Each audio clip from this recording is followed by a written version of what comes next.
সবকিছু ঠিক আছে। প্রিয় শিক্ষার্থীবৃন্দ, আশা করি আল্লাহর রহমতে তোমরা সবাই ভালো আছো। আজকে আমি নতুন আরেকটি অধ্যায় পদার্থবিজ্ঞান প্রথম পত্রের মহাকর্ষ ও অভিকর্ষ অধ্যায় শুরু করছি। তো আমরা শুরুতে যে টপিকগুলো নিয়ে একটু কথা বলবো, এই টপিকগুলো সম্বন্ধে তোমাদের হয়তো বা জানা আছে।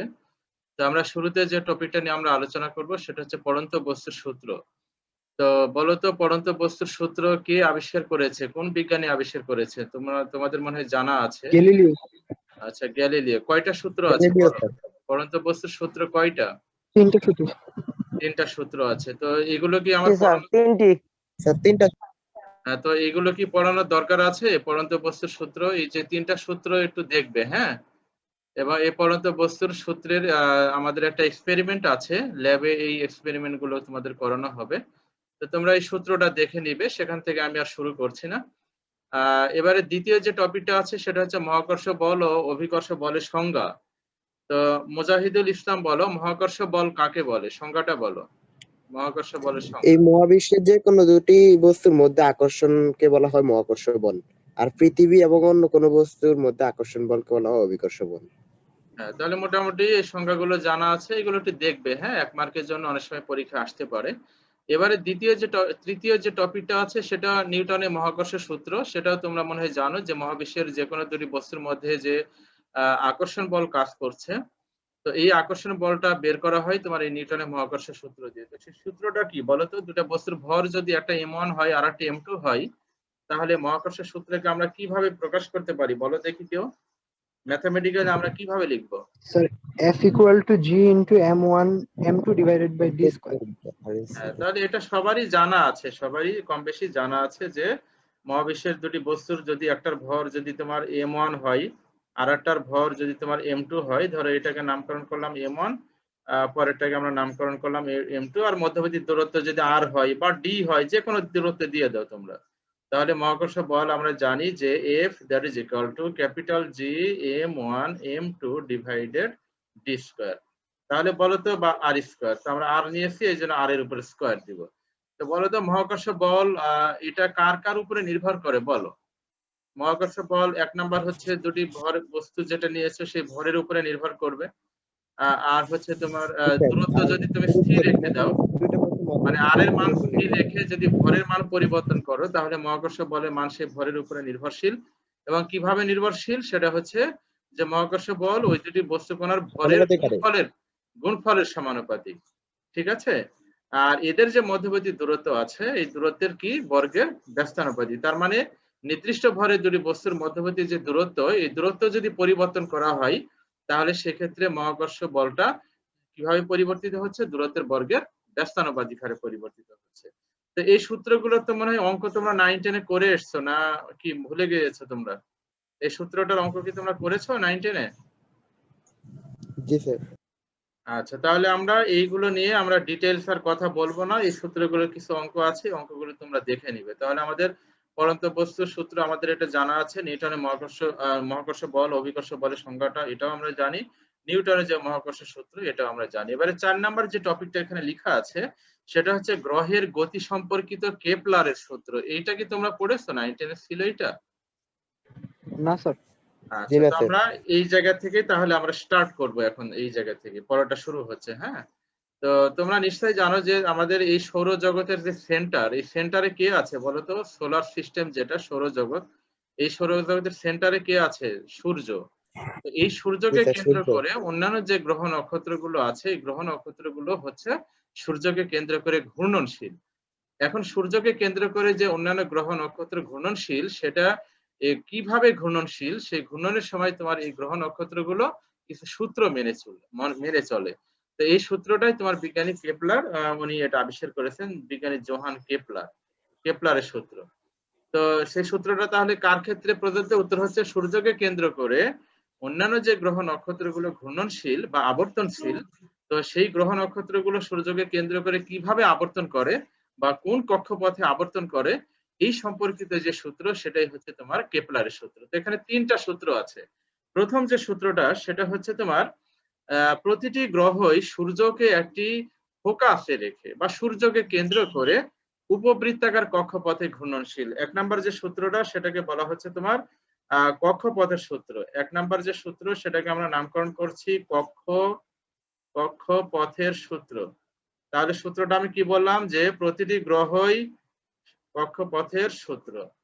তো সূত্রটা আমি কি বললাম যে প্রতিটি গ্রহই সূর্যকে একটি ফোকাসে রেখে উপবৃত্তাকার কক্ষপথে ঘূর্ণনশীল। তো উপবৃত্তাকারের ক্ষেত্রে তোমরা ম্যাথমেটিক্স এইগুলো দেখবে, উপবৃত্তাকারের ক্ষেত্রে তোমার দুইটা তোমার ফোকাস থাকে। তো একটা ফোকাসকে আমরা নামকরণ করেছি তোমার ছোট ক্যাপিটাল এফ, আর একটা ফোকাসকে আমরা নামকরণ করেছি ক্যাপিটাল এফ প্রাইম।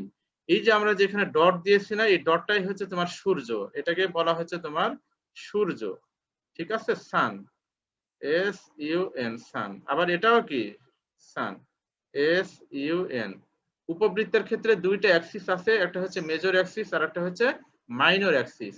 তো তোমরা সেইগুলো ম্যাথে পড়বে, আমরা ওইগুলোর দিকে যাব না। তো আমরা যেটা জানি যে উপবৃত্তের ক্ষেত্রে দুইটা সেন্টার থাকে, একটাকে নামকরণ করেছি আমরা এফ বা কেন্দ্র বলতে পারো, আর একটাকে নামকরণ করা হচ্ছে এফ প্রাইম। আর এই যে কক্ষপথটা আছে, এই কক্ষপথে তোমার কে ঘূর্ণনশীল? উত্তর হচ্ছে কোন একটা গ্রহ ঘূর্ণনশীল। সেটা পৃথিবী হতে পারে বা অন্য কোনো গ্রহ হতে পারে, যে কোনো গ্রহ হতে পারে। তাহলে আমাদের এই সোলার সিস্টেমে মূল মেকানিজমটা কি? মূল মেকানিজমটা হচ্ছে যে সূর্যকে কেন্দ্র করে অন্যান্য যে গ্রহ নক্ষত্রগুলো আছে সেই গ্রহ নক্ষত্রগুলো তোমার ঘূর্ণনশীল। এখন এই ঘূর্ণনের ক্ষেত্রে তারা যে সূত্রগুলো মেনে চলে, এই সূত্রগুলো যে বিজ্ঞানী আবিষ্কার করেছে সেই সূত্রটাই হচ্ছে তোমার কেপলারের সূত্র। তাহলে প্রথম সূত্রটাকে নামকরণ করা হয়েছে কক্ষপথের সূত্র। তাহলে সূত্রটা কি? যে প্রতিটি গ্রহই সূর্যকে একটি ফোকাসে রেখে উপবৃত্তাকার কক্ষপথে ঘূর্ণনশীল। তো বলতো প্রথম সূত্র থেকে আমরা কিসের ধারণা পাই? কার ধারণা পাচ্ছি? আমরা কোন তথ্য সম্বন্ধে আমরা এই সূত্র থেকে জানতে পারছি বলো? কক্ষপথ সম্পর্কে। কক্ষপথ সম্বন্ধে আমরা ধারণা পাচ্ছি, এই জন্য সূত্রটার নামই হয়েছে তোমার কক্ষপথের সূত্র। তো বলতো সূর্যকে কেন্দ্র করে যে গ্রহগুলো ঘূর্ণনশীল, তাহলে সেই কক্ষপথের নাম কি বলো? এগুলো এমসিকিউ পরীক্ষা আসে।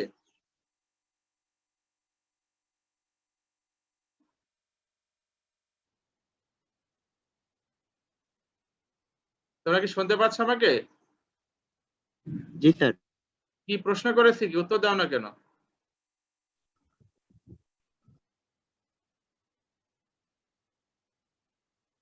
আচ্ছা, তাহলে এটা হচ্ছে কক্ষপথের সূত্র তথা প্রথম সূত্রটা হচ্ছে প্রতিটি গ্রহই সূর্যকে কেন্দ্র করে উপবৃত্তাকার কক্ষপথে ঘূর্ণনশীল। তাহলে কক্ষপথটা হচ্ছে উপবৃত্ত বা উপবৃত্তাকার।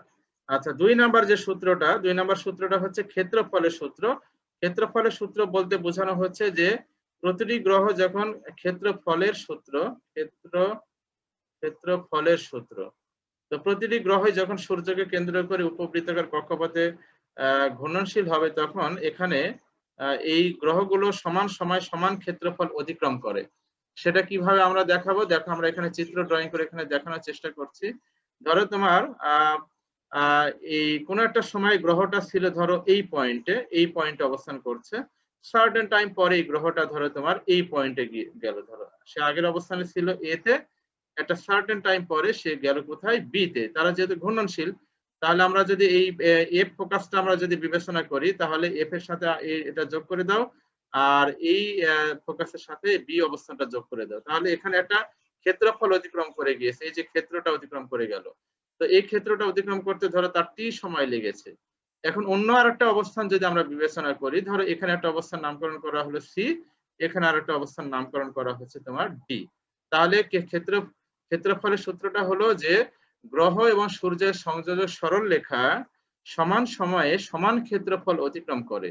গ্রহ এবং সূর্যের সংযোজক সরলরেখা, সূর্য হচ্ছে তোমার এই যে ফোকাসে আছে, এই জায়গায় তোমার সূর্যটা অবস্থান করছে, আর গ্রহটা তোমার এই জায়গায় অবস্থান করছে, ধরো তোমার এই যে এই অবস্থানে আছে। তাহলে গ্রহ এবং সূর্যের সংযোজক সরলরেখা কি করছে? সমান সময়ে সমান ক্ষেত্রফল অতিক্রম করবে। তার মানে আমার এই যে গ্রহটা যে এ থেকে বি অবস্থানে গেল, তো সেই সময়টাকে আমরা নামকরণ করেছি টি। আচ্ছা, এখন অন্য কোনো একটা অবস্থান যদি আমরা বিবেচনা করি, যে অবস্থান ধরো আমরা নামকরণ করেছি একটা সি, সার্টেন টাইম পরে, এবং সেই সময়টাও কত হবে? তোমার হতে হবে টি সময় হতে হবে।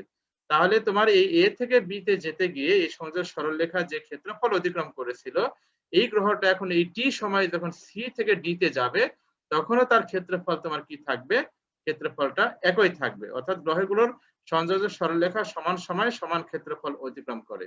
তাহলে এই ক্ষেত্রফলগুলো একই থাকতে গেলে এখন এখানে একটা বিষয় আছে, দেখো, তোমার যখন এই এ থেকে বি তে গিয়েছে তখন যে ব্যাসার্ধটা দেখা যাচ্ছে, এই ব্যাসার্ধটার মান যা দেখতে পাচ্ছি আমরা, সি থেকে ডি তে গেলে কি এই ব্যাসার্ধের মান একই আছে না একটু ব্যাসার্ধের মান কমে যাচ্ছে বলো তো? কমে যাচ্ছে না? ব্যাসার্ধের মান কমে কমে যাচ্ছে যাচ্ছে, তাহলে ব্যাসার্ধের মান কমে গেলে তাহলে এখানে ক্ষেত্রফল সমান থাকবে কি করে? তাহলে এখানে নিশ্চয়ই তোমার যে ঘটনাটা ঘটে যে এই গ্রহগুলো যখন সূর্যকে কেন্দ্র করে উপবৃত্তাকার কক্ষপথে ঘূর্ণনশীল থাকে, তখন সে যখন বেশি ব্যাসার্ধের কক্ষপথে ঘূর্ণনশীল হয় তখন সে ধীরে ধীরে চলে। এই জায়গাটা সে কিভাবে চলে? ধীরে ধীরে চলে, স্লো চলে। আর যখন কম ব্যাসার্ধের কক্ষপথের স্থানে আসবে তখন সে দ্রুত চলে।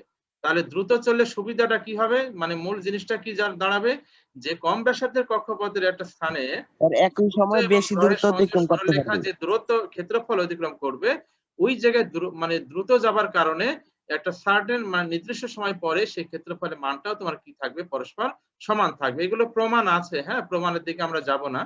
তাহলে আমরা মূল সূত্রগুলো আমরা জানবো যে ক্ষেত্রফলের সূত্রটা হচ্ছে যে গ্রহ এবং সূর্যের সংযোগের সরলরেখা সমান সময়ে সমান ক্ষেত্রফল অতিক্রম করে, সমান সময়ে সমান ক্ষেত্রফল অতিক্রম করে। তাহলে আমার এ থেকে বি তে যাওয়ার ফলে যে ক্ষেত্রফল অতিক্রম করেছিল, তাহলে একইভাবে সি থেকে ডি তে যাওয়ার ফলেও ওই একই সময়ে একই ক্ষেত্রফল অতিক্রম করবে। তাহলে এটা অতিক্রম করতে গেলে যে ঘটনাটা এখানে দাঁড়াবে, এই গ্রহগুলো যখন তোমার বেশি ব্যাসার্ধের কক্ষপথে ঘূর্ণনশীল থাকবে তখন গ্রহগুলো ধীরে ধীরে যায়। এগুলো তোমরা ন্যাশনাল জিওগ্রাফি চ্যানেলে একটু দেখবে এগুলো। তোমার আর একইভাবে যখন কম ব্যাসার্ধের কক্ষপথে ঘূর্ণনশীল থাকবে তখন সেই গ্রহগুলো দ্রুত যায়। তাহলে দ্রুত গেলে কি হবে আর ধীরে গেলে কি হবে? যেটা হবে যে তোমার এই যে একটা নির্দিষ্ট যে সময়, এই সময়ে তোমার এ থেকে বি তে যাওয়ার ফলে যে ক্ষেত্রফলটা রচিত হবে বা তৈরি হবে, সি থেকে ডি তেও সেম ক্ষেত্রফল রচিত হবে। তার মানে আমরা বলতে পারি গ্রহ এবং সূর্যের সংযোগের সরলরেখা সমান সময়ে সমান ক্ষেত্রফল অতিক্রম করে। এটাই হচ্ছে তোমার 2 নং সূত্র। 3 নং যে সূত্রটা আছে সেটা হচ্ছে তোমার আবর্তন কালের সূত্র। 3 নং সূত্রটার নাম হচ্ছে আবর্তন কালের সূত্র। That is very important. আবর্তন কালের সূত্রটা হচ্ছে গ্রহ এবং সূর্যের সংযোগ সরলরেখা, এই গ্রহটা তো আসলে এই অবস্থানে স্থির না, তাই না? একে মানে এ থেকে ঘুরে আবার কোথায় আসতেছে? এ তে আসতেছে। তো বলো তো একটা গ্রহ যখন এ থেকে ঘুরে পুনরায় আবার এ তে আসবে, তাহলে এই সময়টাকে কি বলা হয় বলো? স্যার পর্যায়কাল। হ্যাঁ, এটাকে আমরা আবর্তনকাল বলবো, পর্যায়কালও বলা হয় অনেক সময়। তো এটাকে আমরা আবর্তনকাল বলবো। হ্যাঁ, আবর্তনকালের সূত্র, সরেয়া বদ তয়রেব দন্তন, আবর্তনকালের সূত্র। বানানটা ঠিক আছে কিনা একটু দেখো, তোমরা চেক করবে। আচ্ছা, তাহলে এটাকে বলা হচ্ছে আবর্তনকালের সূত্র। তাহলে সূত্রটা কি, যে সূর্য এবং গ্রহের সংযোগের সরলরেখা তো সমান সময় সমান ক্ষেত্রফল অতিক্রম করেছে, সেটা তো আমরা জানলাম। তৃতীয় যে সূত্রটা, এই যে গ্রহগুলো যখন তোমার আবর্তন করবে তখন আবর্তনকালের বর্গ, আবর্তনকালকে আমরা নরমালি কি দিয়ে প্রকাশ করি? টি দিয়ে প্রকাশ করি, ক্যাপিটাল টি দিয়ে প্রকাশ করি। এই আবর্তনকালের বর্গটা হচ্ছে তোমার সূর্য এবং গ্রহের সংযোজক সরলরেখার যে দূরত্বটা, বা যেটাকে আমরা যদি সিম্পল ভাষায় ব্যাসার্ধ বলি, তো বলো তো এই ব্যাসার্ধের মান কি সব জায়গায় একই আছে না আলাদা আলাদা বলো? স্যার আলাদা আলাদা। আলাদা আলাদা আছে। তো আমরা যদি গড় দূরত্ব মেজার করি তাহলে তোমার এখানকার ব্যাসার্ধের মান যা, এখানকার ব্যাসার্ধের মান যা, বা এখানকার ব্যাসার্ধের মান যা হবে, এই ব্যাসার্ধগুলো বের করে সবগুলো যোগ করে যদি গড় ব্যাসার্ধ বের করা হয়, তো সেই ব্যাসার্ধ যদি তোমার আর হয়, এই তাহলে আরটাকে আমরা কি ব্যাসার্ধ নামকরণ করছি বলো? স্যার গড় ব্যাসার্ধ। গড় ব্যাসার্ধ। তাহলে তোমার কি বললাম, আবর্তনকালের সূত্রটা হচ্ছে যে তোমার প্রতিটি গ্রহের আবর্তনকালের বর্গ সূর্য থেকে গ্রহগুলোর গড় দূরত্বের ঘনের সমানুপাতিক। তো ঘন মানে কি? গড় দূরত্বকে আমরা নামকরণ করেছি কত, আর। তো ঘন করলে সেটা কত হয়ে যাবে? আর কিউব হয়ে যাবে। তার মানে আমার সূত্রটা হয়ে যাবে টি স্কয়ার সমানুপাতিক আর কিউব। এই যে সূত্রটা, এই সূত্রটার নামই হচ্ছে তোমার আবর্তনকালের সূত্র। এটা এক্সপেরিমেন্টালি বের করা হয়েছে। আমি এটা ছোট প্রমাণ আছে, আমি এখন এটি দেখাচ্ছি। যে তোমার প্রতিটি গ্রহ যখন সূর্যকে কেন্দ্র করে আবর্তন করবে তখন এই আবর্তনকালের যে বর্গটা, স্কয়ার রাশিটি, আবর্তনকাল স্কয়ার বা বর্গ, সেটা কার সমানুপাতিক হবে? উত্তর হচ্ছে গ্রহ থেকে সূর্যের যে গড় দূরত্বটা। গড় দূরত্ব কেন বলা হচ্ছে? কেননা এটা তো উপবৃত্ত, তাই না? তো উপবৃত্তের ক্ষেত্রে তো তোমার যখন এফ কে কেন্দ্র করে ঘূর্ণনশীল হবে তখন তো তোমার এই ব্যাসার্ধের মান সবসময় সমান হবে না। এই জন্য কি দূরত্ব বিবেচনা করা হচ্ছে? গড় দূরত্ব বিবেচনা করা হচ্ছে, বা গড় ব্যাসার্ধ বিবেচনা করা হচ্ছে। এটা অনেক সময় সেমি মেজর অ্যাক্সিস বলা হয়, এটার একটা নাম বলা হয় সেমি মেজর অ্যাক্সিস। তো যাই তোমার মেজর অ্যাক্সিস মাইনর অ্যাক্সিস এগুলো তোমরা ম্যাথে করবে, ওইগুলোর দিকে আমরা যাব না। তাহলে এই আরটাকে আমরা যেটা জানবো সেটা হচ্ছে গড় দূরত্ব বা গড় ব্যাসার্ধ। তাহলে গড় ব্যাসার্ধ আমরা কেন নিচ্ছি, কারণটা হচ্ছে যে তোমার সূর্যকে কেন্দ্র করে যখন গ্রহগুলো ঘূর্ণনশীল হবে তখন তো উপবৃত্তাকার কক্ষপথে ঘূর্ণনশীল। তো যদি এই এফ ফোকাসকে কেন্দ্র করে ঘূর্ণনশীল হয়, সেহেতু ব্যাসার্ধের মান যেহেতু সব জায়গায় সমান নয়, এই জন্য আমরা কি দূরত্ব মেজার করব, গড় দূরত্বটা মেজার করব। তাহলে সেক্ষেত্রে কি হচ্ছে যে সূর্যের প্রতিটি গ্রহের আবর্তনকালে বর্গ সূর্য থেকে এই গ্রহের গড় দূরত্বের ঘনের সমানুপাতিক। এখন এখান থেকে অঙ্ক করার জন্য একটা ফর্মুলা আমরা বের করে নিয়ে আসতে পারি। এই সমানুপাতিক চিহ্নটা যদি ওঠানো হয় তাহলে আমরা কি পেয়ে যাচ্ছি বলতো, টি স্কয়ার সমান ইজ ইকুয়াল টু আমরা কি লিখতে পারি, কে ইনটু আর কিউব। ঠিক আছে, তাহলে এখন বলো সূর্য থেকে বলতো পৃথিবীর দূরত্ব কত, কে বলতে পারবে? সূর্য থেকে আমাদের এই পৃথিবীর দূরত্ব কত? Sir 14,96,00,000 kilometre. হ্যাঁ, 14,95,00,000 কিলোমিটার। এটাকে রাউন্ড ফিগারে আমরা অনেক সময় 15 কোটি আমরা বিবেচনা করি। তো এখন বলো তো সূর্য থেকে তোমার পৃথিবীর দূরত্ব যদি কোনো কারণে আমরা হ্রাস বৃদ্ধি করি, কোনো কারণে যদি কম বেশি হয়, তাহলে সেক্ষেত্রে বলতো আমার এক্ষেত্রে দূরত্বের মান অর্থাৎ এই আর এর মান যদি পরিবর্তন হয় তাহলে টি এর মানটাও কি হবে, পরিবর্তন হবে। ঠিক আছে, আমার যদি দূরত্বের মানটা পরিবর্তন হয় তাহলে আমার এই আবর্তনকালে মানও কি হবে, পরিবর্তন হবে। কেননা আবর্তনকালে বর্গ কার সাথে পরিবর্তিত হচ্ছে, উত্তর হচ্ছে এই যে গড় দূরত্ব, সেই গড় দূরত্বের ঘনের সাথে পরিবর্তিত হচ্ছে, সমানুপাতিক হারে পরিবর্তিত হচ্ছে। তাহলে এখান থেকে একটা ফর্মুলা আমরা অঙ্ক করার জন্য তৈরি করতে পারি, সেটা কি, সেটা হচ্ছে তোমার t1 square divided t2 square that is equal to আমরা লিখতে পারি r1 cube divided r2 cube. দেখে সূত্রের ব্যাপারটা ক্লিয়ার হয়েছে কিনা, কিভাবে এই সূত্রটা আমি লিখলাম। এই সূত্রটা ব্যবহার করে আমাদের দু একটা অঙ্ক করতে হবে। এইগুলো তোমার সিকিউতেও প্রশ্ন আসে, অনেক সময় এমসিকিউতে তোমার এই প্রশ্নটা আসে। ঠিক আছে, তাহলে এই সূত্রটার ব্যাপারে কি কারো কোনো সমস্যা আছে, কিভাবে এলো? এই যে তোমার t1 square that is equal to k into r1 cube, আর একইভাবে যখন তোমার আর চেঞ্জ হবে তখন আমরা কি লিখবো, আবর্তনকালে চেঞ্জ হবে। তো সেক্ষেত্রে আমরা কি লিখবো, t2 square that is equal to k into r2 cube. তো একটা সমীকরণকে যদি আরেকটা সমীকরণ দিয়ে ভাগ করা হয় তাহলে এই সমীকরণটা তৈরি হয়। ক্লিয়ার হয়েছে সবাই? জি স্যার। আচ্ছা, তাহলে আমরা আবর্তনকালের সূত্রটা আমরা পেয়ে গেলাম। এবার এই সূত্রটা কিভাবে আসে তার শর্টকাট একটা প্রমাণ যদি আমি একটু দেখাতে চাই, খুবই ইজি, এটা 2 মার্কের জন্য অনেক সময় পরীক্ষা আসে, এই জন্য আমি এই প্রমাণটা একটু দেখাবো। তো আমরা যেহেতু গড় দূরত্ব আমরা বিবেচনা করছি, তাহলে গড় দূরত্বের ক্ষেত্রে বলতো এই আর এর মানটা কি সবসময় কি থাকবে বলতো, একই থাকবে না আলাদা হবে বলো? এই যে এখানে যে আর আনা হয়েছে একই থাকবে। তার মানে আমরা এই ক্ষেত্রে আমরা এখন ওই উপবৃত্তাকার কক্ষপথটা বিবেচনা না করে ধরো মাঝখানে তোমার এটা হচ্ছে তোমার সূর্য, আর এই সূর্যকে কেন্দ্র করে ধরো গড় ব্যাসার্ধ, এটাকে বলা হচ্ছে তোমার গড় ব্যাসার্ধ। হ্যাঁ, তো এই জায়গায় ধরো তোমার একটা গ্রহ আছে, এই গ্রহটার ভর হচ্ছে ছোট হাতের এম, আর সূর্যের ভরটাকে আমরা নামকরণ করলাম ক্যাপিটাল এম। এটার মধ্যবর্তী যে দূরত্ব এটাকে ধরো আমরা নামকরণ করলাম আর। তাহলে এই আরটাকে কি দূরত্ব বলা হচ্ছে, গড় দূরত্ব। ঠিক আছে, তো গড় দূরত্ব হলে এটা কি হবে, একটা সার্কেল হবে। আমার চিত্রটা ভালো হয়নি, এটা একটা বৃত্ত হবে। ঠিক আছে, তাহলে সেন্টারে কে আছে বলো, সূর্য। আর সূর্যকে কেন্দ্র করে আমার এই কক্ষপথে কে ঘূর্ণনশীল বলো, এই কক্ষপথে ঘূর্ণনশীল কে?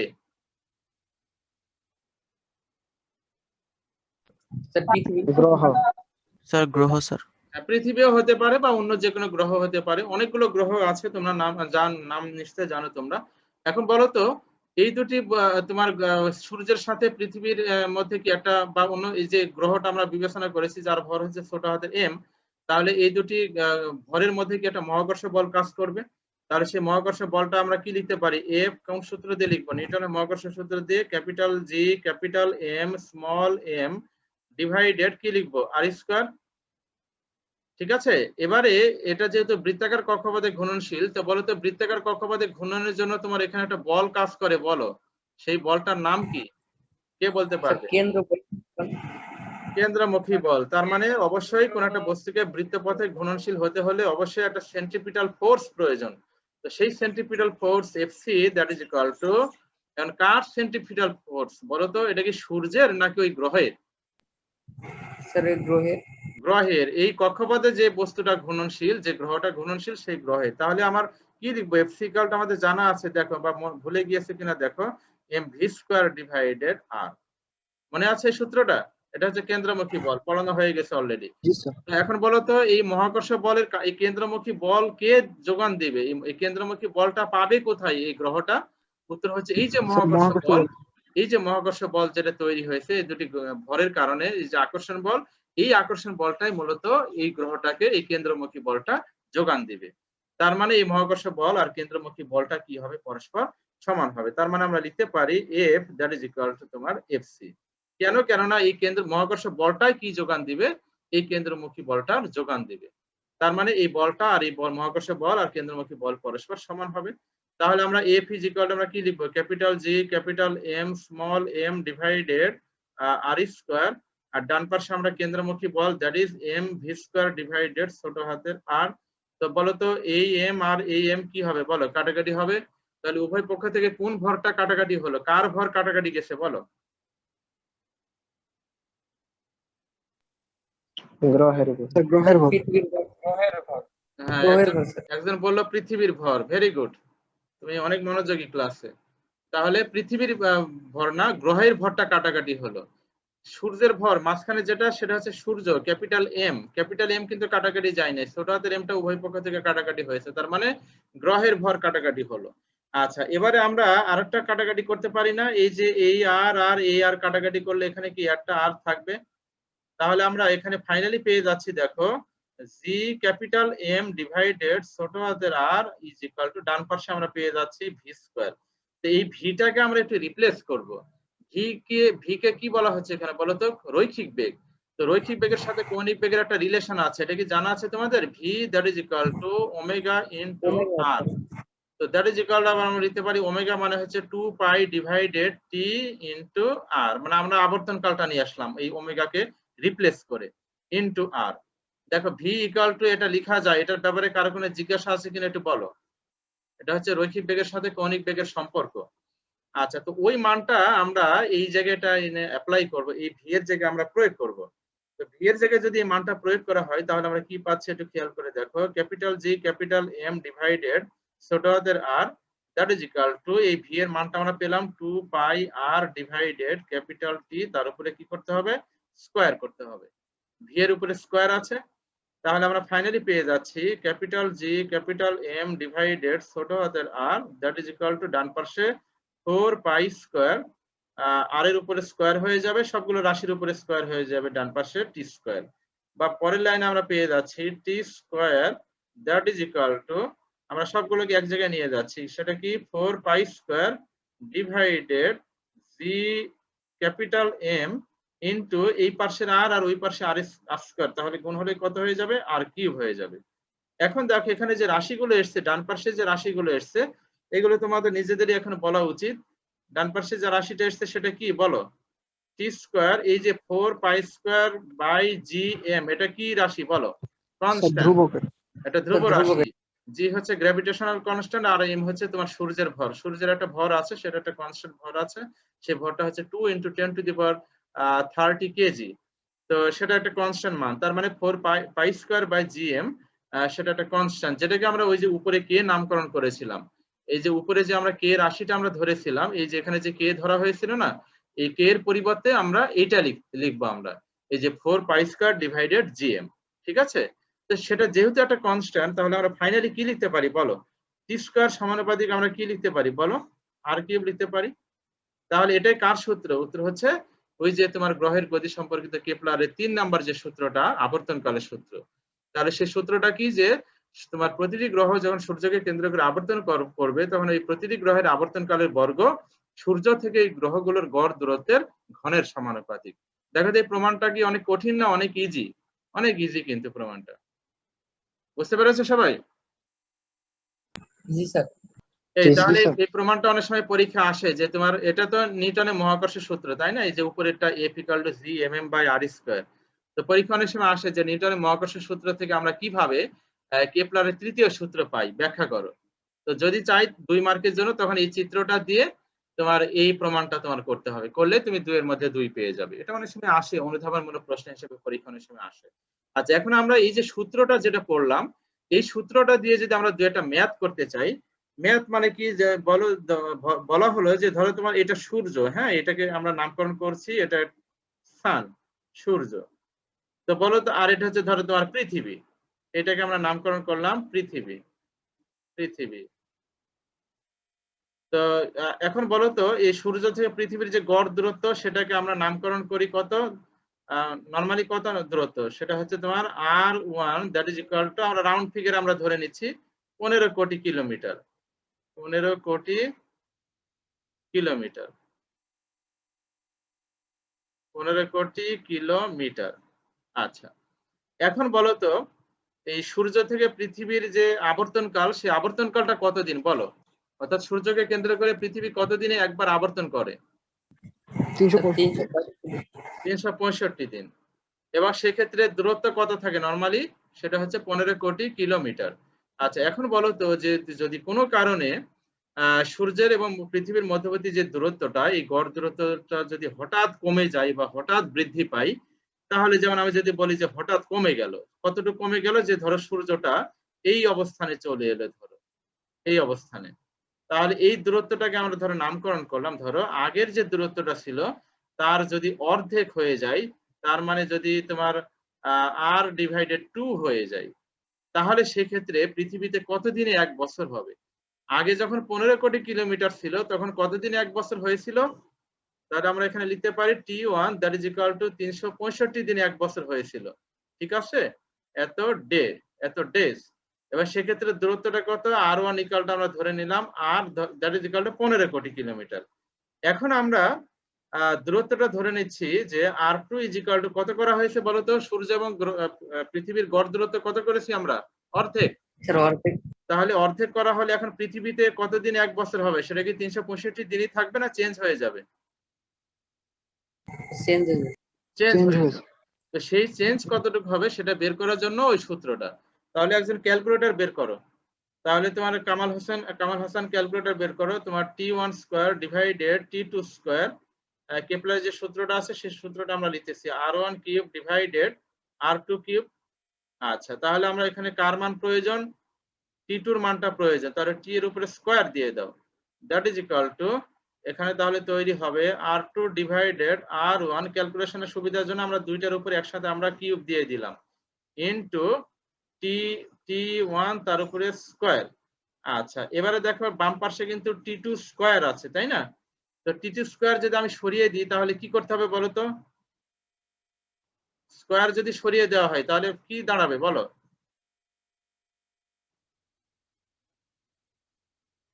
এই শুনতে পাচ্ছ তোমরা? বর্গমূল। Sir root over. এটা বলতে কি এত সময় লাগে নাকি? এর উপরে স্কয়ার, T2 এর উপরে স্কয়ার সরানো হলে কি হবে? বর্গমূল হবে। এখন মানগুলো অ্যাপ্লাই করো। আচ্ছা, তো মান অ্যাপ্লাই করলে কি দাঁড়াবে? That is equal to root over R2 এর মান কত পেয়েছি আমরা? R divided 2। ঠিক আছে, আর নিচে আর এর আর কত? ছোট হাতের r, তার উপরে কি করব আমরা? স্কয়ার করব, ইনটু স্যার T1 কিউব তার না? উপরে স্কয়ার। তো T1 মানে হচ্ছে তোমার, আচ্ছা কিউব হবে, ভেরি গুড, এটা কিউব হবে। আচ্ছা, এটা হচ্ছে 365 দিন, তার উপরে কি করতে হবে? স্কয়ার করতে হবে। তো এই আর আর এই আর কিন্তু কাটাকাটি হয়ে যাবে। ঠিক আছে, তাহলে এটা ক্যালকুলেশন করলে কত রেজাল্ট আসতেছে এটা আমাকে বলো। এখানে 1/2 আসবে, তার উপরে কিউব করো। আচ্ছা, কিউব করে যেটা হবে সেটা স্যার 129 দিন আসে স্যার। 365, তার উপরে স্কয়ার করে বর্গমূল করতে হবে, করে কত এসছে? 129। 29। তাহলে এত ডেজ। তাহলে দেখো আমার সূর্য থেকে পৃথিবীর যে গড় দূরত্ব, এটা যদি কম বেশি হয় তাহলে আমার দিনের দিন যেটা হয়, অর্থাৎ পৃথিবীতে যে কতদিনে 1 বছর হয় সেটার কিন্তু কি হবে? পরিবর্তন হবে। তাহলে পৃথিবীতে এখন কতদিনে 1 বছর হবে? উত্তর হচ্ছে 129 দিনে। ঠিক একইভাবে দূরত্ব যদি বৃদ্ধি পেত তাহলে কি অঙ্কটা এই সূত্র ব্যবহার করে করা যাবে কি? করে নিবে, হ্যাঁ। তোমার দূরত্ব যদি মানে কমে যায়, যেমন আমরা এখানে যে অঙ্কটা করলাম যে সূর্য থেকে পৃথিবীর গড় দূরত্ব অর্ধেক হলে পৃথিবীতে কতদিন 1 বছর হবে, তাহলে এটা হচ্ছে 129 দিনে 1 বছর হবে। আর যদি কোনো কারণে সূর্য থেকে পৃথিবীর গড় দূরত্ব বৃদ্ধি পায়, তাহলে যতটুকু বৃদ্ধি পাবে সেই অনুসারে ক্যালকুলেশন করে এই সমীকরণ ব্যবহার করে পৃথিবীতে কতদিনে 1 বছর হবে সেটা আমরা এই সূত্র ব্যবহার করে বের করতে পারবো। এই অঙ্কটার ব্যাপারে কি ক্লিয়ার হয়েছে সবাই? জি স্যার। আচ্ছা, এবার আমরা তৃতীয় চতুর্থ যে টপিকটা আমরা যাচ্ছি সেই টপিকটা হচ্ছে তোমার অভিকর্ষ ত্বরণ। অভিকর্ষ ত্বরণ কাকে বলে এটা নিয়ে একটু কথা বলো সবাই। অভিকর্ষ ত্বরণ।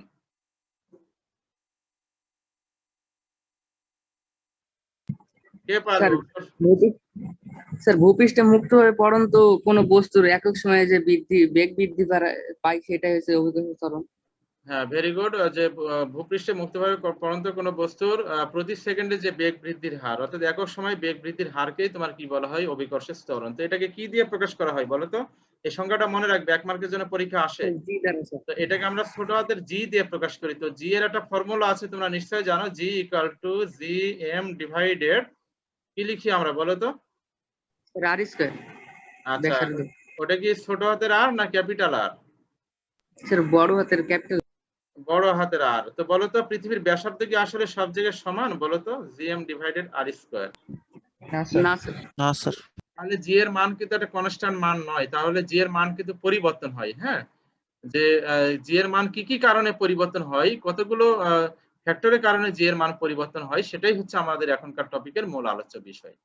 তো তাহলে এই অভিকর্ষ ত্বরণের সংজ্ঞা দিবে যে ভূপৃষ্ঠে মুক্তভাবে পড়ন্ত কোনো বস্তুর প্রতি সেকেন্ডে বেগ বৃদ্ধির যে হার, সেই হারকে বলা হয় অভিকর্ষ ত্বরণ। সেটাকে আমরা নরমালি কি দিয়ে প্রকাশ করি? জি দিয়ে, এবং সেই জি ইকুয়াল টু আমরা জানি জি এম ডিভাইডেড আর স্কয়ার। এখানে বলতো এই ক্যাপিটাল জি তো গ্র্যাভিটেশনাল কনস্ট্যান্ট, ইউনিভার্সাল কনস্ট্যান্ট। এই ক্যাপিটাল এমটা কি তাহলে এখানে বলো? এই ক্যাপিটাল এমটা, পৃথিবীর ভর। এই ক্যাপিটাল এমটা কিন্তু এখানে পৃথিবীর ভর। হ্যাঁ, আর এই আরটাকে বলা হচ্ছে পৃথিবীর ব্যাসার্ধ। তো এখন এই পৃথিবীর ব্যাসার্ধ যেহেতু পৃথিবীতে একেবারে গোল না, তাই না? পৃথিবীর আকৃতি কার মতো বলো? স্যার কমলা লেবুর মতো। আচ্ছা, কমলা লেবুর মতো, মানে উপবৃত্তাকার আর কি। এই যে তোমার এইরকম আর কি শেপ, কমলার মতো। এই তো এখন আমরা যদি পৃথিবীর সেন্টার যদি এটা হয়, মাঝখানে এটা হচ্ছে তোমার সেন্টার, এটা সেন্টার, পৃথিবীর সেন্টার, তার মানে পৃথিবীর সমস্ত ভর এই সেন্টারে কেন্দ্রীভূত আছে। তো সেন্টার থেকে আমার এই পয়েন্টে যে দূরত্ব, আর সেন্টার থেকে এই পয়েন্টের দূরত্ব কি সমান? ধরো আমি নাম দিয়ে দিলাম, এটা এ অবস্থান আর এটা হচ্ছে তোমার বি অবস্থান। তাহলে যেহেতু তোমার এই সেন্টার থেকে এ এর দূরত্ব কি বলো তো? অনেক বেশি না? আর সেন্টার থেকে, অর্থাৎ পৃথিবীর সেন্টার থেকে বি এর দূরত্ব কি? অনেক কম। তো বলো তো এ অবস্থানে যে যে বিন্দুটা, এখানে কোন মেরু থাকে বলো? এখানে কি কোন মেরুটা থাকে? মেরু, কিছু মেরুর নাম আছে, তোমরা কি জানো? উত্তর মেরু, দক্ষিণ মেরু। হ্যাঁ, উত্তর মেরু, দক্ষিণ মেরু, বা ওই যে একটা অঞ্চল দিয়ে নামকরণ করা হয়, বিষুবী অঞ্চল এবং মেরু অঞ্চল। তো বলো তো এখানে এই এ অবস্থানে কোন অঞ্চলটা অবস্থিত বলো? কোন স্যার অঞ্চল? বিষুবীয় অঞ্চল। বিষুবী অঞ্চল। বিষুবী অঞ্চল। কোন কোন অঞ্চলে জি এর মান সবচেয়ে কম? স্যার বিষুবীয় অঞ্চল। স্যার মেরু অঞ্চলে। কোন অঞ্চলে জি এর মান সবচেয়ে কম বলো? এগুলো কি ভুলে গেছো নাকি স্যার তোমরা? বিষুবীয় অঞ্চলে স্যার। মেরু অঞ্চলে, বিষুবী অঞ্চল কোথায় অবস্থিত বলো? Sir A M. এ তে। আর বি তে কি অবস্থিত? মেরু। মেরু। মেরু অঞ্চল। তো বলো তো এখানকার দূরত্ব যেটা আর, এই আর এর মান তো আসলে সব জায়গায় সমান না, তাহলে তাই না? আমরা এখানে কি দেখতে পাচ্ছি? জি সমানুপাতিক 1 বাই কি, আর না দিয়ে আমরা অন্য কোনো দূরত্ব আমরা দিতে পারতাম। ধরো ডি নামকরণ করলাম, তাহলে ডি স্কয়ার। এই আরটাকে আমরা নামকরণ করলাম ডি নামকরণ করলাম, যেহেতু দূরত্ব সব জায়গায় সমান না, তো তাই না? এই জন্য আমরা সব জায়গায় আর দিয়ে প্রকাশ করতে পারি না, তাহলে ডি দিলাম। তাহলে এখানে জি দূরত্বের সাথে কিভাবে পরিবর্তিত হচ্ছে? বর্গের ব্যস্তানুপাতিক হারে। তার মানে আমার এখানে যেহেতু এই সেন্টার থেকে মেরু অঞ্চল অনেক দূরে অবস্থিত, মেরু অঞ্চল অনেক দূরে অবস্থিত, তাহলে সেক্ষেত্রে আমার এখানে দূরত্ব বেশি হওয়ার কারণে জি এর মান কি হবে? কম হবে। ঠিক আছে? জি স্যার। তাহলে জি এর মান কম হয়, তাহলে আমার এই অবস্থানে জি এর মান সবচেয়ে কম। আবার এখন এ থেকে যদি আমি বি এর দিকে যেতে থাকি, তাহলে সেক্ষেত্রে দূরত্বের মান কি হতে থাকবে বলো তো? আস্তে আস্তে কমতে থাকবে। তাহলে এই দূরত্বের মান যেহেতু আস্তে আস্তে কমতেছে, তাহলে এই বি তে এসে দূরত্বটা সবচেয়ে কম হয়। তাহলে সেক্ষেত্রে দূরত্ব যদি কম হয়, তাহলে জি এর মানটা ওখানে কি হবে? বেশি হবে। জি স্যার। এই জন্য তোমার বলা হয় যে মেরু, সরি, এটা বি মেরু অঞ্চল, আর এটাকে বলা হচ্ছে বিষুবী অঞ্চল। তাহলে জি এর মান সবচেয়ে কম কোথায়? উত্তর হচ্ছে বিষুবী অঞ্চলে। আর সবচেয়ে বেশি কোথায়? সেটা হচ্ছে মেরু অঞ্চলে। বুঝতে পেরেছো সবাই? জি স্যার। আচ্ছা, তাহলে এটা এই জি এর মানে যে পরিবর্তন হলো, এটা কি কারণে পরিবর্তন আমরা দেখতে পেলাম বলো? স্যার ব্যাসার্ধের কারণে। এটা হচ্ছে পৃথিবীর আকৃতিগত কারণে। আকৃতিটা যেহেতু তোমার আকৃতিগত কারণে,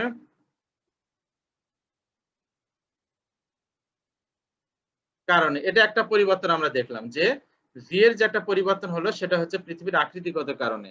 সেই পরিবর্তন আমরা কি দেখলাম যে তোমার এই ব্যাসার্ধের মান যেহেতু তোমার সব জায়গায় সমান নয়, এই জন্য তোমার ব্যাসার্ধের মান যেখানে বেশি হবে সেখানে জি এর মান কম হবে।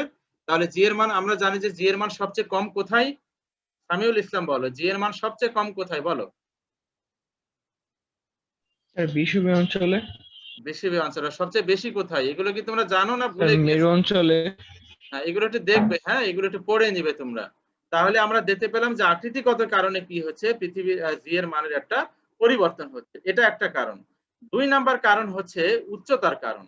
অর্থাৎ আমরা যদি ভূপৃষ্ঠ থেকে উপরের দিকে যাই অথবা ভূপৃষ্ঠ থেকে যদি আমরা গভীরে যাই, তো সেই ক্ষেত্রে আমার এখানে জি এর মানের কি হবে, পরিবর্তন হবে।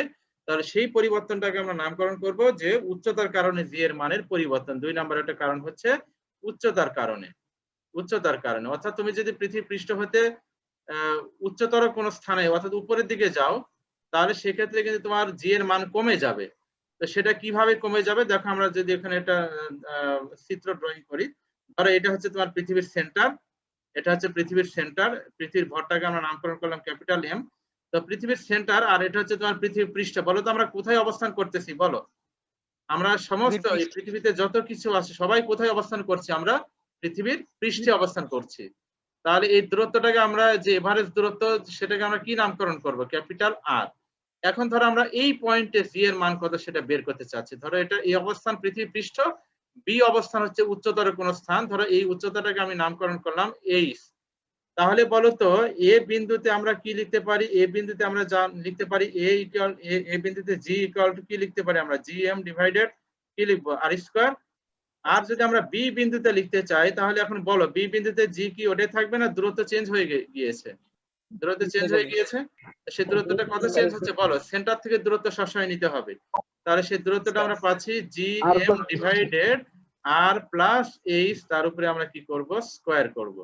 তাহলে এখন এই যে দ্বিতীয় যে সমীকরণটা এলো, এই সমীকরণে এখানে জি এর পরিবর্তন হবে, এই জন্য প্রাইম নাম দিয়ে দাও। এই অবস্থানে এটাকে জি নাম দিয়ে দাও বা জি ওয়ান নাম দিয়ে দাও, আর বি বিন্দুতে এটাকে জি টু নাম দিয়ে দাও। তো আমরা এ বিন্দুতে জি নাম দিলাম আর বি বিন্দুতে জি প্রাইম নাম দিলাম। কেন জি প্রাইম নাম দিলাম? কেননা জি এর মান তোমার বি পয়েন্টে যা হবে এ পয়েন্টে তো তা হবে না, পরিবর্তন হবে। এবার সেটা কেন পরিবর্তন হবে? আমি নিজেই দেখতে পাচ্ছি যে তোমার উপরে জিএম সেটা তো কনস্ট্যান্ট, কিন্তু নিচে তো আর এর সাথে এইচ যোগ হয়ে যাচ্ছে, তাই না? তাহলে সেই ক্ষেত্রে জি তো তোমার দূরত্বের সাথে কিভাবে পরিবর্তিত হয়? উত্তর হচ্ছে বর্গের ব্যস্তানুপাতিক হারে পরিবর্তিত হয়। তো যেহেতু আমি পৃষ্ঠ থেকে উপরের দিকে গেলে যেহেতু দূরত্ব বৃদ্ধি পাচ্ছে, আর দূরত্ব যদি বৃদ্ধি পায় তাহলে জি এর মান কি হবে? কমে যাবে। ঠিক আছে? আচ্ছা, তাহলে এই যে সমীকরণটা আমরা পেলাম, এই সমীকরণটা ব্যবহার করে দেখো আমরা যদি উপরে এই সমীকরণটাকে আমরা 1 নাম্বার সমীকরণ দিই আর নিচের সমীকরণটা যদি আমরা 2 নাম্বার দিয়ে দিই, তাহলে এখানে একটা সমীকরণ আমরা বের করতে চাচ্ছি। 2 কে আমরা 1 দিয়ে ভাগ করব। তাহলে আমরা কি পাচ্ছি বলো তো? G prime divided G that is equal to, তো 2 কে যদি 1 দিয়ে ভাগ করা হয় তাহলে আমরা কি পাচ্ছি বলো? আর ডিভাইডেড আর প্লাস এইচ, তার উপরে আমরা কি করতে পারি? স্কয়ার করতে পারি। এইটা একটা সমীকরণ নাম্বার দিয়ে রাখো, এই সমীকরণ ব্যবহার করে অঙ্ক করতে হবে। আচ্ছা, এই পর্যন্ত বুঝতে পেরেছি কিনা বলো? আমরা সমীকরণ 2 কে সমীকরণ 1 দিয়ে ভাগ করেছি, তাহলে জিএম আর জিএম কাটাকাটি হবে। করলে এই যে এই পর্যন্ত যে এলো, এটা কি ক্লিয়ার হয়েছে সবাই? জি স্যার। জি আচ্ছা, স্যার। এখন এই সমীকরণ ব্যবহার করে অঙ্ক করতে হবে। আজকে হয়তো হবে না, সময় কম আছে, একেবারে কেটে যাবে মনে হয়, 1 মিনিটের কম সময় আছে। তো এইটুকুই থাক, আমরা নেক্সট ক্লাসে আমরা এই